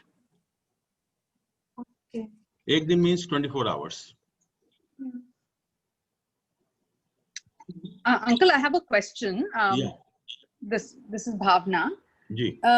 एक थोड़ा बेसिक है, pardon me, थोड़ा सा बेसिक कॉन्सेप्ट समझने की कोशिश कर रही हूँ. So when ji. we cast the Lagna chart, right, at the time of birth, Correct. there are planets that are situated in different houses. Naturally, yeah. जैसे कहिए कि 40 साल बाद किसी का हम प्रिडिक्शन कर रहे हैं, at that time the planets would have moved from the houses, like we have to calculate which house at that point in time the planets are. Definitely. And then that's why when we assess a particular event at any point of the time of our life, we consider three things. One, as you said, the position of the basic planets at the time of birth chart. Then we see the dasha of the planet which is running. And third thing we see is what is the present position of those planets in your zodiac, in your horoscope. So that is known as the result of the transit. So we consider all the three things. And each one has an equal weightage. जैसे हमने कहा कि planet की position को हम 1/3 consider करेंगे, ऐसे ही हम दशा को 1/3 consider करेंगे, ऐसे ही हम गोचर को 1/3 consider करेंगे. And the combined effect of all these three will give you about the nature of the event, actually, what is going to happen in your life. Understood. Uncle, तो थोड़ा सा ये दशा जब कहते हैं ना कि दशा चल रही है, what does that mean in terms of planetary position? हम लोग डिस्कस करेंगे अभी आगे वाली क्लासों में, तो we'll talk about that also. ठीक है, and then the third, हाँ, but your point was very valid because जब हम लोग consider करते हैं आज की डेट में भी उन planets को. got it. And uncle, वो जो transit की जो chart बनेगी, the third piece which is कि what is the position of the planets at that point in time, वो हम manually बनाएंगे? नहीं, जो भी उस टाइम होगा, जैसे मान लीजिए हम आज की डेट में देख रहे हैं, तो आज प्लैनेट किस किस साइन में है, आपके हॉरोस्कोप में किस हाउस में आएगा वो, तो उसके हिसाब से उसके क्या रिजल्ट होंगे, तो that we have to modify it. ठीक है, और हाउस में जो साइंस हैं हमारे लिखे होते हैं वो they are stable, they are not moving, right? No, they are stable, they are fixed. Got it. They're fixed. Oh, thank you, uncle. Thank you. Jain साहब एक क्वेश्चन था जी कि लग्न में अगर 2 नंबर है जी, तो राशि हो गई उसकी, हाउस लॉर्ड हो गया वीनस, राइट, और राशि और शुक्र भी लिखा हुआ है साथ में जी, तो शुक्र का भी जो है लॉर्ड वीनस ही हो गया. हाँ, it means Shukra is placed, Venus is placed in its own sign in the lagna. जी, और जो फर्स्ट हाउस का सिग्निफिकेटर है वो सन है जैन साहब. तो मतलब सन और उसके वीनस में तो एनिमिटी है. नहीं, हम वहां पर एनिमिटी नहीं देख रहे हैं, हम ये देख रहे हैं कि एक हाउस को असेस करने के लिए 3 चीजें चाहिए हमको. एक तो कौन से प्लैनेट का एसोसिएशन है, पहली चीज. तो आपने कहा वीनस वहां प्लेस्ड है और मान लीजिए कोई देख नहीं रहा उसको, तो वी से कि Venus is placed in its own sign. It's a wonderful position of the planet. Second thing, what we see, the Lord of that house. अब Lord भी Venus ही हुआ, जी जी, तो Venus भी वहीं पर है. Third is the Karka of that house. And as you said, that Karka of the first house is the Sun. So what we will try to see, what is the position of Sun in your birth chart. जी, अच्छा अच्छा. तो इन तीनों को combined करके क्या आपके first house के ऊपर टोटल इन्फ्लुएंस क्या है इन तीनों चीजों का, उसके हिसाब से आप रिजल्ट बोलेंगे. अच्छा अच्छा, ठीक ठीक ठीक ठीक है. और एक क्वेश्चन और था जैन साहब जी, कि 9th हाउस में अगर 10 नंबर है, 10 नंबर मींस कि कर्म स्थान हो गया. 9th हाउस इज नॉट कर्म स्थान. नहीं, 9th हाउस में अगर 10 नंबर है, नहीं, डजंट मीन एनी नंबर में भी देयर. बट 9th हाउस, हाँ, भाग्य 9th हाउस हमारे भाग्य का स्थान है, कर्म स्थान हमारा 10th हाउस है. अच्छा, तो 9th हाउस भाग्य स्थान and significator is Jupiter there. Right. तो जो 10 नंबर जो है वो कैप्रिकॉर्न का है, तो उससे कुछ रिलेशन होगा. नेचुरली हम कहेंगे कि 9th हाउस में कैप्रिकॉर्न साइन है, उसका लॉर्ड शनि है, उसकी हम पोजीशन देखेंगे. जी जी. या कोई भी अगर प्लैनेट वहां पर होगा तो हम कहेंगे कैप्रिकॉर्न साइन में प्लेस्ड है, उसके साथ क्या रिलेशन है with the lord and the tenant. अच्छा, तो इन दोनों की डिग्री देखनी.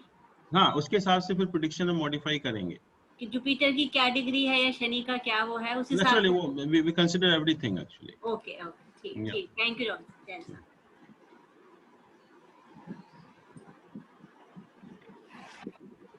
Any other question?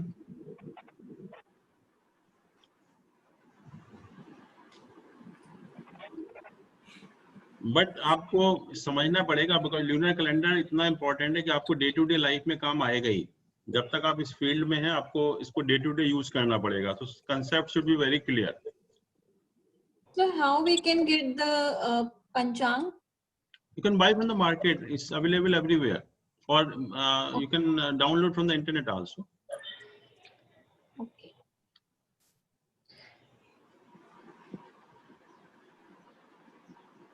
Maybe I can ask one more question, uncle, which is around the 6th house. हमने पिछली बार बात करी थी 6th house के बारे में कि it is a very interesting house with I guess conflicting ways that it can act. Yeah. तो अगर you know in the strength of the house chart जो जहाँ पे उनके बल दिखाते हैं भाव बल में, 6th house की strength number 1 आ रहा है, rank number 1 आ रहा है किसी का. हाँ, it's not a very good thing actually. अच्छा, तो कैसी implication उसका, because it also signifies growth, right? या देखिए 6th हाउस को जैसे हमने कहा, जैसे आप बोल भी रहे हैं कि एक तो त्रिक हाउस है हमारा. हाँ जी. त्रिक हाउसेस आर इनऑस्पिशियस हाउसेस. फिर ये त्रिसडाय हाउस भी है. Trishadaya is more inauspicious than the trik house. But third हमने कहा कि उपाचय स्थान है हमारा. Upachaya sthan means the house of growth. हाँ जी. यहाँ कोई भी प्लैनेट होगा उसके रिजल्ट आपको अच्छे ही मिलेंगे. And above all, this is 9th house from the 10th house. This is your fortune in the profession.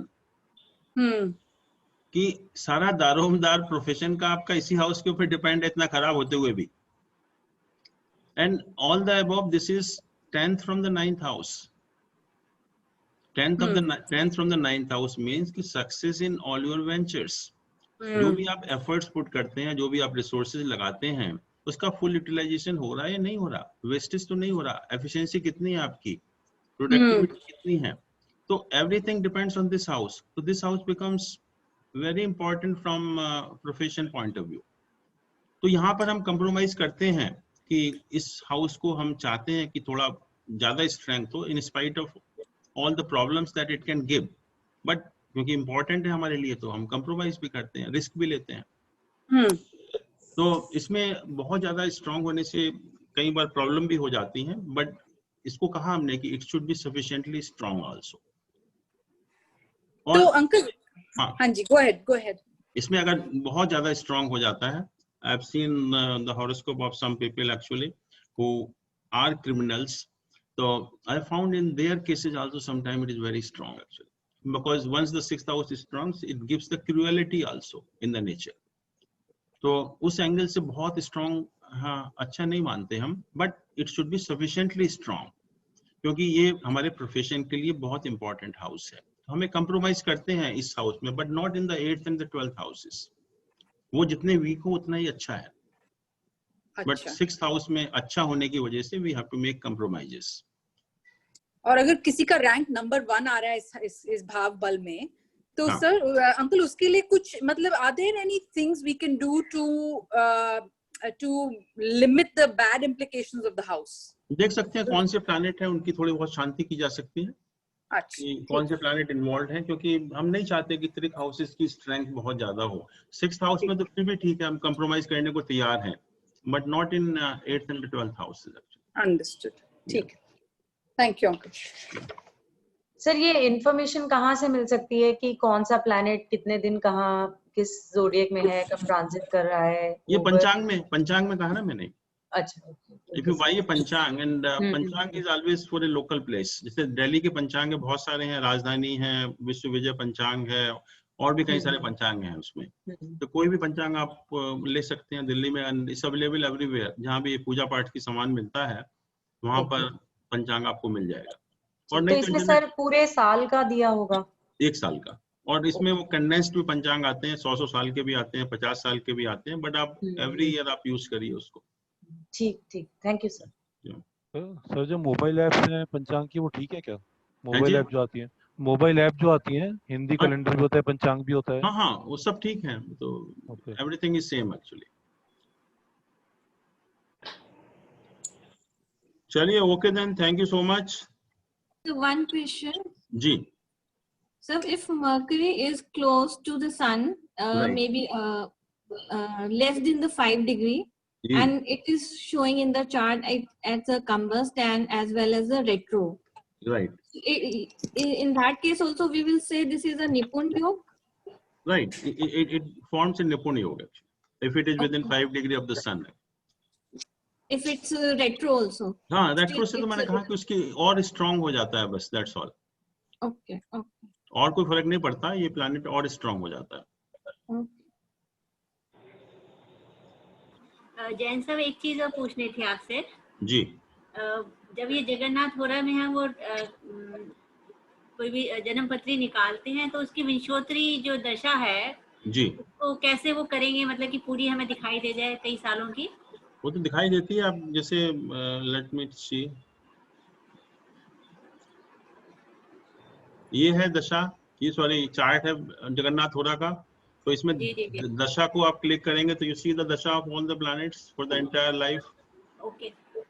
और जो कई सालों का जो दिखाई देता है वो वाला सारे साल का है, और एक एक दशा में क्लिक करेंगे तो you get the sub period also, अंतर दशा पीरियड. अंतर दशा में क्लिक करेंगे तो यू गेट प्रत्यंतर दशा आल्सो. जी. अच्छा, ओके. तो इट्स सिंपल एक्चुअली. ठीक, thank you. Okay then, thank you very much. But tomorrow I think we have to start 15 minutes earlier. So we start at 3:45 actually tomorrow. Okay. Thank you. Okay then, thank you so much. Good night. Good night. Thank you.